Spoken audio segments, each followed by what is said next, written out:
Hello, my name is Daniel. Thank you for being here with me today. If you enjoy real, heartbreaking cheating stories from Reddit, don't forget to subscribe to the channel. It really means a lot to me. This is a story that's been sitting heavy in my chest ever since I came across it. It's the kind of heartbreak that makes you wonder if love, when it fades, was ever real to begin with. The original poster, who I'll call Nathan, is 35 years old and living in a small apartment in Santa Fe, New Mexico. Just last week, his entire world came crashing down. A week ago, Nathan's wife, Emily, 32, sat him down and confessed that she had fallen in love with another man. There was no warning, no shift he could detect. Just a quiet dinner turned into a quiet ending. He says it blindsided him. But to understand Nathan's devastation, we have to rewind the clock. Nathan was once married to a woman named Rachel. He met her when he was 21, and they stayed together for 8 years. They had a daughter together, who was about to turn 5 this Christmas. Nathan admits he loved Rachel, but deep down, he wasn't in love with her. He thought their life was stable, content, and fine. Until he met Emily. Back then, Emily was engaged to someone else. Nathan says he'd never experienced a connection like the one he had with her. They could talk for hours about nothing and everything. She was the most beautiful woman he had ever been with, and he was captivated. Eventually, feelings bloomed into something stronger. Telling Rachel that he had fallen for another woman was one of the hardest things he's ever done. It broke her. She refused to sign the divorce papers at first, begging Nathan to go to couples therapy. Eventually, she relented, but the damage was done. Nathan remembers the pain in her eyes, the woman who had once been his closest friend, now reduced to speaking only when it's about their child. That silence still pats. But Nathan had made his choice. He gave up everything for Emily. She wanted to live on the West Coast, and Nathan followed her without hesitation. He left behind his hometown in Virginia, left behind easy access to his daughter, and started over in New Mexico just to make her happy. Despite all of that, she left. There was no final fight, no build-up.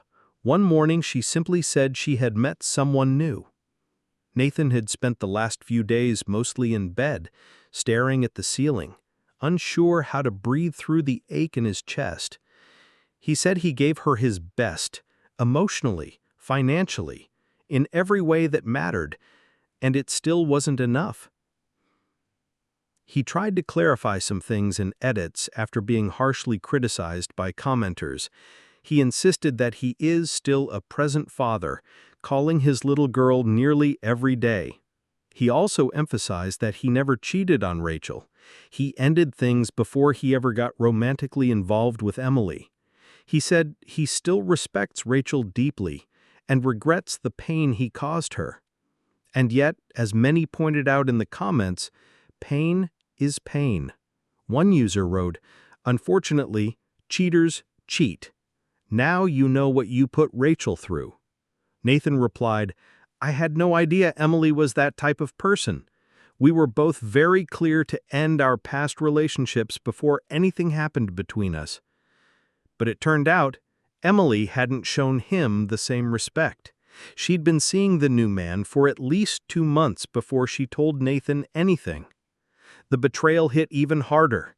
He had sacrificed everything for her, only to be discarded without a shred of dignity. Another commenter asked, "If you fall in love with someone else while still married, would you just ignore it?" Another chimed in, "You could have gone to therapy. You could have asked why you felt the need to seek someone else outside your marriage. You might have saved your friendship with your daughter's mother. Instead, you changed 4 lives for a woman who turned out to be a serial cheater." Nathan admitted that Rachel had tried therapy when he first confessed his feelings for Emily. He said she kept asking what she had done wrong, and he had no answer, because the truth was, she hadn't done anything. She had been a kind, loyal wife, a loving mother, someone who deserved more than the silent abandonment he gave her. Now he wonders, if I had tried therapy, would we have at least stayed friends? He says it hurts that Rachel still won't talk to him, even now. He understands why, but it doesn't make the silence easier to bear. He misses her, not romantically, but as someone who once knew him better than anyone. And yet the ache doesn't stop there. It lingers in the empty apartment, in the absence of his daughter's laughter, in the echoes of choices made in pursuit of something he thought was love. Nathan gave up everything for Emily, and in the end, she left him with nothing. Once Rachel realized Nathan wasn't going to fight for their marriage, she shut down. She had tried, offered therapy, compromise, anything to hold on to the life they had built, but he had already made his mind. And once she saw that, something in her went quiet, cold even. Nathan says he misses her, not just as the woman he married, but as the person who used to know him best, his friend. And that loss, quiet, unspoken, haunts him more than he expected. But the internet didn't hold much sympathy. Commenters were quick to point out how little he seemed to prioritize his daughter. Nathan kept repeating that he calls his little girl every day, but many felt that wasn't enough, especially considering that he had chosen to move across the country to chase a relationship that ultimately collapsed. Still, a few weeks later, Nathan posted an update, a quiet one. He wrote that he was beginning to heal, though the process was slow and heavy. He hadn't dated since Emily left and didn't plan to for a long while. For over a month, he said, he barely got out of bed. The weight of it all, his choices, the silence from Rachel, the guilt, pressed in from every direction. Eventually, he forced himself to reach out to friends again. They invited him out roller skating one evening, and surprisingly, it helped. What began as a distraction slowly became a new routine. He joined a small amateur skating team, and the people there welcomed him without questions. It didn't fix anything, but it gave him a reason to leave the apartment, a reason to move. He also mentioned that he had tried to rebuild his friendship with Rachel, but she didn't want that. Nathan said she admitted she still loved him, even after everything. And that was the part that hurt the most. She told him she wished she didn't, that watching him fall for someone else while she stood by and fought alone had shattered something inside her.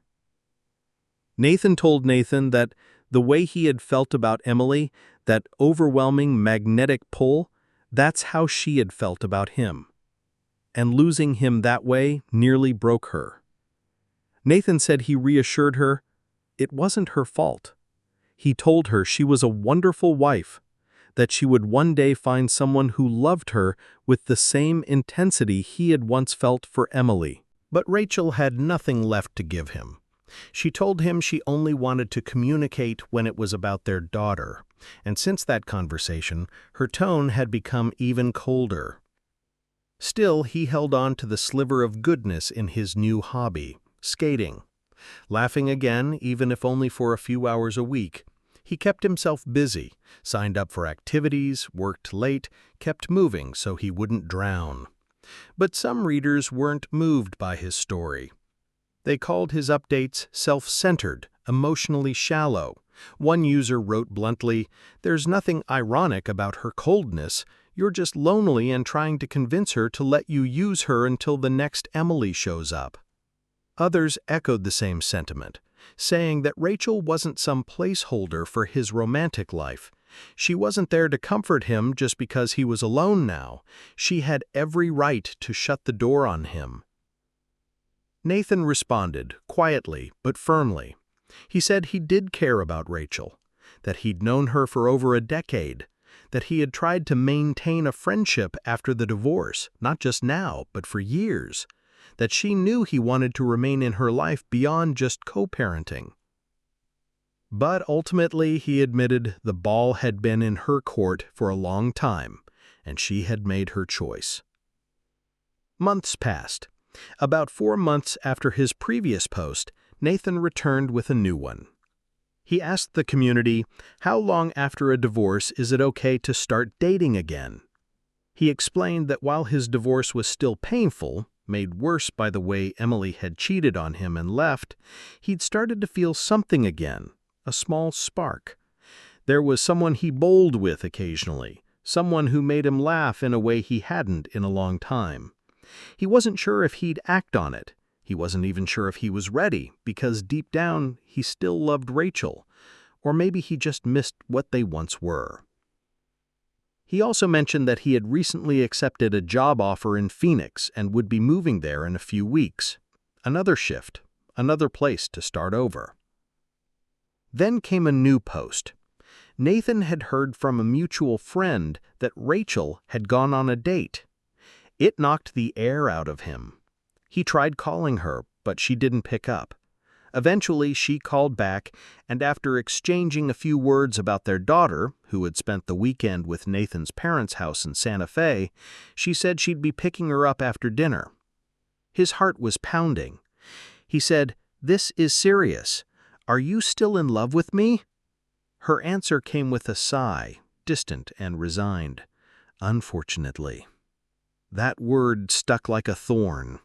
And then, as if he had any right left, Nathan asked, "Then why would you think it's a good idea to date right now?" Rachel snapped, "That's none of your business."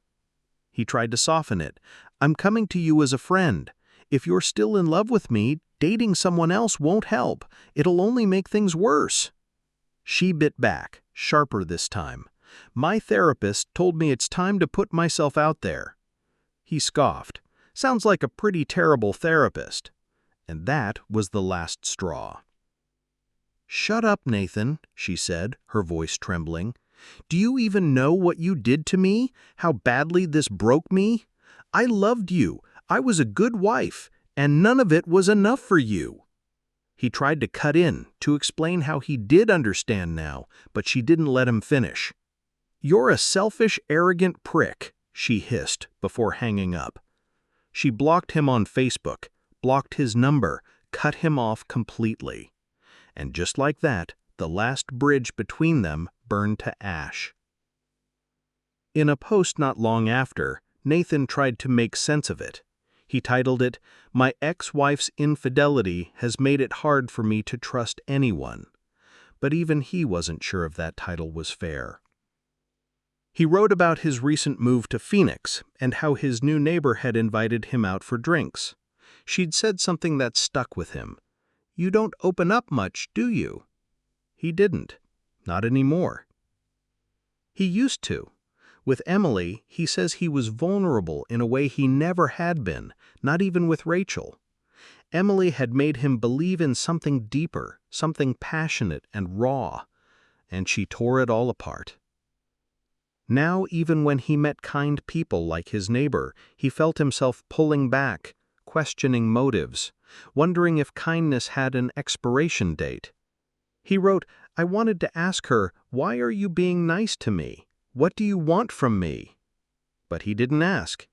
He just missed the old version of himself, the man who loved easily, who believed in second chances, who didn't look for hidden knives behind soft smiles.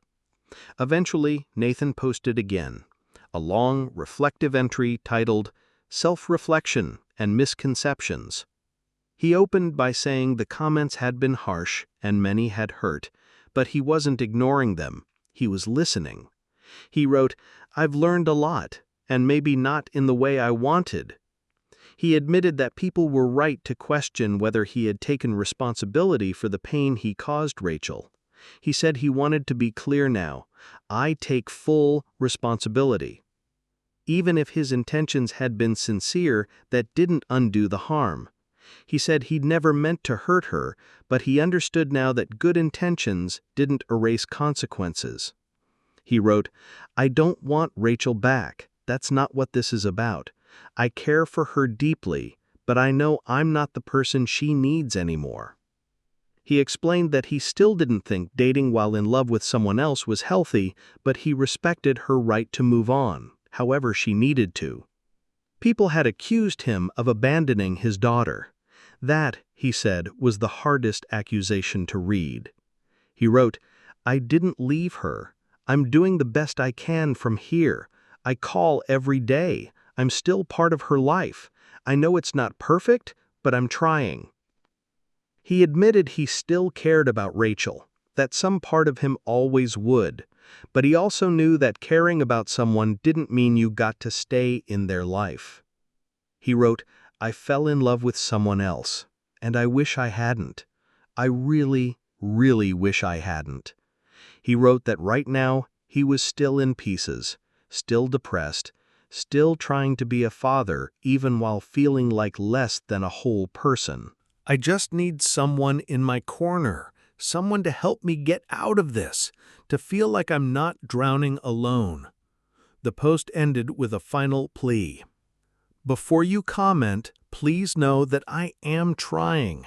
I'm not perfect, but I want to grow. I want to get better, for my daughter and for whoever I'm supposed to become." And yet, one commenter noticed something that cut through it all. Nathan had mentioned he couldn't afford to move back to Virginia, couldn't afford to be closer to his daughter. But in another post, he talked about budgeting $60,000 for a new car. It made everything he wrote feel less like growth and more like performance. That maybe, deep down, Nathan still hadn't figured out what his priorities were. Not everyone believed Nathan's last post was sincere. Some readers thought it sounded like he was trying to say all the right things, like he was rehearsing empathy instead of truly feeling it. His words seemed polished but hollow, as if he was crafting an apology for an audience, not for Rachel. Others gave him the benefit of the doubt. Maybe he was trying. Maybe this was his first step toward self-awareness, and he just didn't know how to walk the path yet. But just as that thread began to settle into silence, a very different story surfaced from someone else entirely. A woman named Julia, writing in the Relationship Advice subreddit. Her story had nothing to do with Nathan, but in a strange way, it reflected a different kind of sadness that resonated. Julia had been married to her husband Brian for 12 years. They'd been together for 13. He had proposed just 6 months into the relationship, saying he knew she was the one by their second date. She described him as steady, grounded, deeply kind, a good man, a devoted father of their 3 children, rational, generous, supportive. But there was one thing about Brian that cut at Julia, quietly and deeply. He never got jealous. And while that might sound like a good thing, something healthy and mature, Julia confessed it made her feel invisible. Whenever someone flirted with her at events, Brian would simply laugh and say things like, "What a loser," or "Ignore him, babe." When an old ex publicly tagged her in a romantic poem online, Brian just smirked and said, "Cool."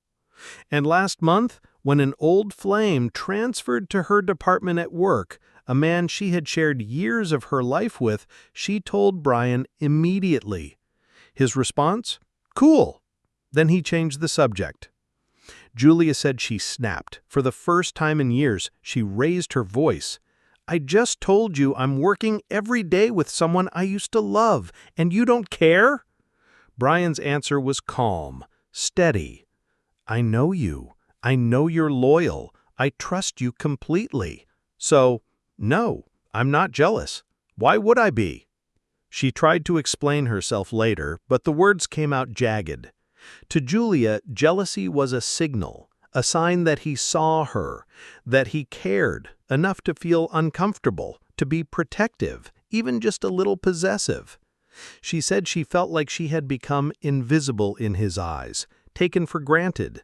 And though Brian had been more affectionate since that argument, offering more hugs, more time together, he hadn't brought it up again. She was still hurting. Some commenters were quick to point out that this wasn't a Brian problem. This was about her, they said, her insecurities, Her expectations. One reply stuck out.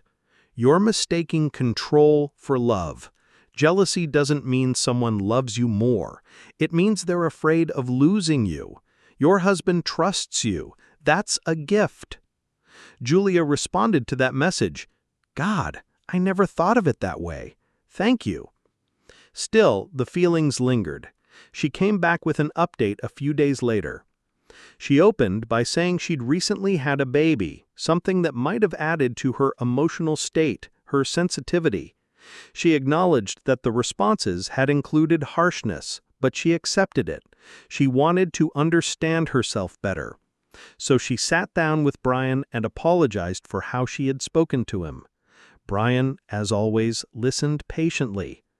"It's okay," he told her. "I just want to understand where it's coming from." She explained that she didn't want him to be controlling or to lash out when someone flirted with her. That wasn't what she meant by jealousy. What she wanted was some small sign, a glance, a hand on her back, a quiet, "Back off, she's mine," to show that he noticed, that he cared. She said she felt like she had become invisible, unseen, unwanted. Brian was stunned. He laughed, not out of mockery, but disbelief. "How did you jump from me trusting you to me not loving you?" he asked gently. Then he shared his side. He said he didn't get jealous because he respected you. He didn't feel the need to assert control over someone he loved and trusted. He'd never once questioned your loyalty, not even when you traveled alone, not even when they were having hard seasons. Jealousy, he explained, had always felt childish to him, something rooted in fear, not love. And because he'd never feared losing her, it had never occurred to him to act jealous. But he heard her. He saw that this wasn't about possessiveness, it was about reassurance. And he promised he would try to show that in ways she could feel. Julia didn't know what to say. She just nodded, tears stinging behind her eyes. Because sometimes the people who love us the most don't always love us in the way we expect, and that can hurt in ways we never knew existed.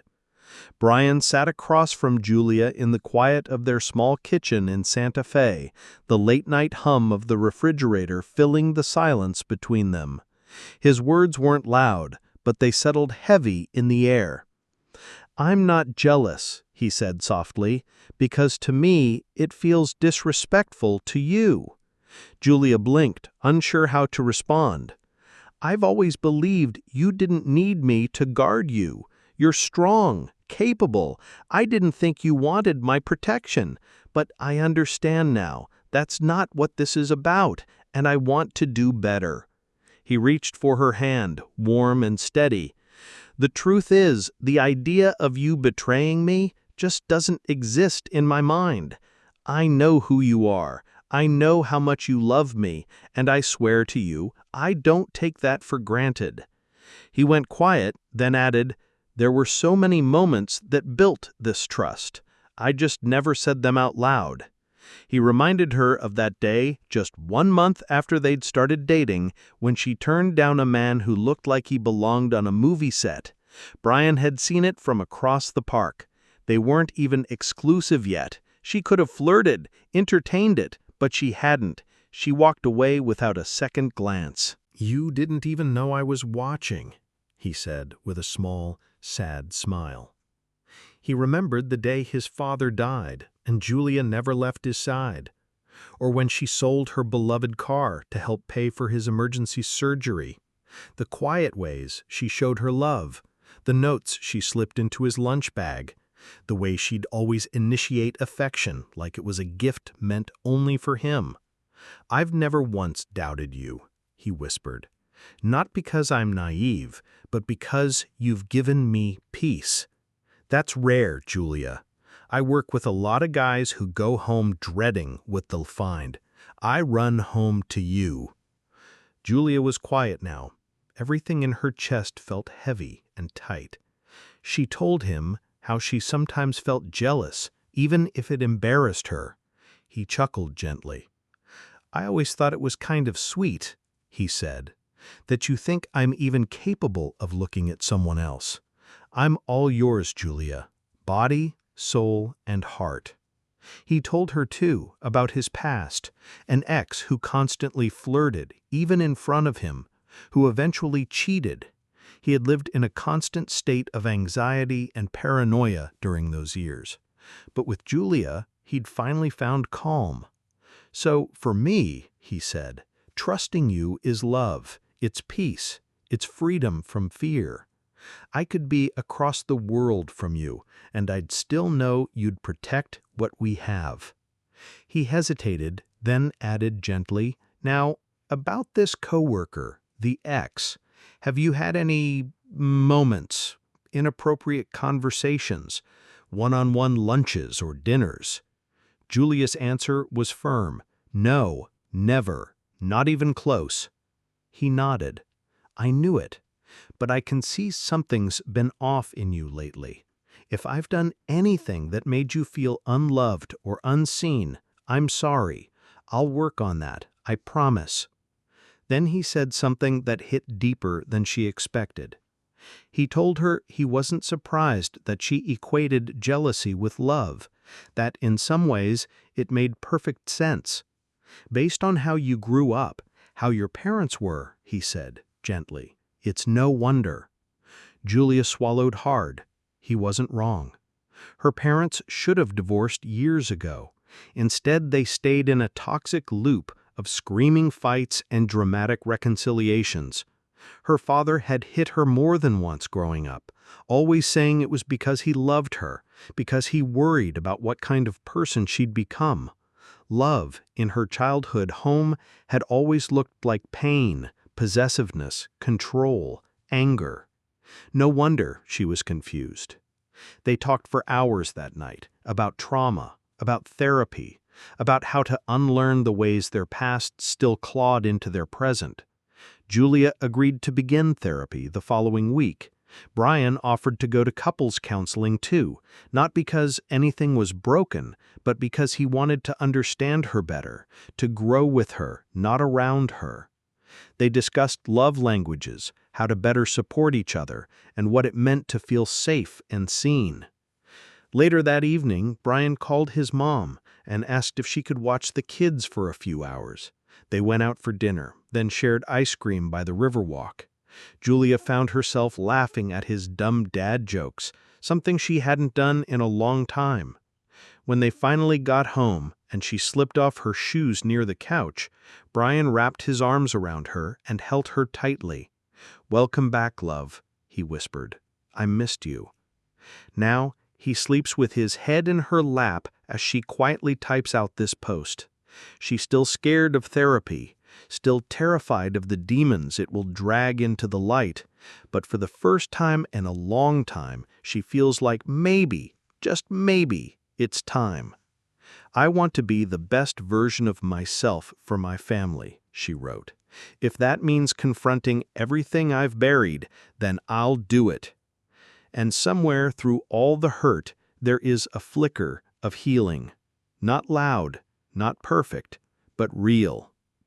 Morning comes slowly in Phoenix. Nathan lies still in bed, staring at the ceiling, the silence around him unfamiliar but no longer unbearable. The smell of toast drifts from the apartment below, reminding him of mornings he once shared with someone who no longer calls. He rises, brushes his teeth, drinks a glass of water, and watches the sun spill across the dusty window pane. For the first time in months, he whispers to no one, "Maybe today will hurt a little less." He doesn't believe it yet, but he's trying. And some days, trying is the only thing he has. Nathan's story may feel painfully familiar to many people navigating the emotional wreckage of betrayal and regret. What began as the pursuit of happiness ended in quiet devastation, abandoned relationships, damaged trust, and a long road toward self-awareness. In real life, these turning points aren't as dramatic as they are in movies. They're small moments, silences that stretch too long, apologies that come too late, and mornings when just getting out of bed feels like a victory. If you find yourself in a relationship built on shaky foundations, emotional affairs, unresolved trauma, or avoidance of difficult conversations, it's essential to pause and ask yourself why. Love that starts by breaking something else rarely survives whole. Recognize the warning signs early: persistent guilt, lack of transparency, avoidance of accountability, or the urge to run rather than repair. These are all signals to step back and reassess. And if you've been hurt by someone who made you feel replaceable, unseen, or left behind, your healing won't be linear. But you can start by giving yourself grace. Seek therapy, talk to trusted friends, journal your thoughts, and avoid trying to fix the past by clinging to those who've already let go. Protect your peace, honor your pain, and when the weight feels unbearable, remember, trying to heal is not weakness, it's survival.